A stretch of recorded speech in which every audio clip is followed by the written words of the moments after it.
ان دنوں رمضان کریم کا جملہ کافی لوگوں سے سننے کو ملا رمضان کی مبارکباد دینے کے لیے. دیکھیے، مبارکباد دینے کے لیے صرف رمضان کریم بولنا معنی کے اعتبار سے یہ پورا جملہ نہیں ہے.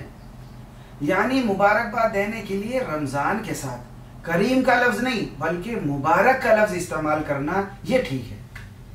مثلا یہ بولنا چاہیے کہ رمضان مبارک ہو یا رمضان آپ کو مبارک ہو، جس کا مطلب ہے رمضان کا مہینہ آپ کے لیے برکت والا ہو. لیکن اگر رمضان کریم بولا ہے صرف، تو اس کا مطلب یہ ہوگا رمضان عزت والا ہے یا رمضان سخی ہے. البتہ اس طرح کہہ سکتے ہیں کہ رمضان کریم مبارک ہو.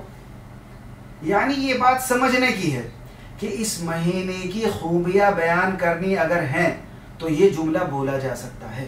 مثلا رمضان کریم ہے یعنی رمضان کا مہینہ عزت والا ہے، یا اسی طرح رمضان عظیم ہے یعنی رمضان کا مہینہ شان والا ہے. تو اس طرح بولا جا سکتا ہے، اور یہ بھی اس وقت بولا جا سکتا ہے جب اس کے معنی باعزت کے لیے جائیں.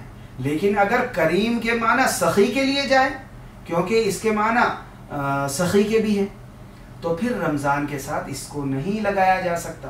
جیسا کہ سعودیہ کے ایک بڑے عالم شیخ محمد عثیمین کا فتویٰ بھی ہے کہ رمضان کریم نہیں بولا جا سکتا، اس لیے کہ رمضان سخی ہے، یہ جملہ نہیں بولا جا سکتا. لیکن مبارکباد دینے کے لیے کسی بھی صورت میں رمضان کریم کے معنی ٹھیک نہیں ہوتے ہیں.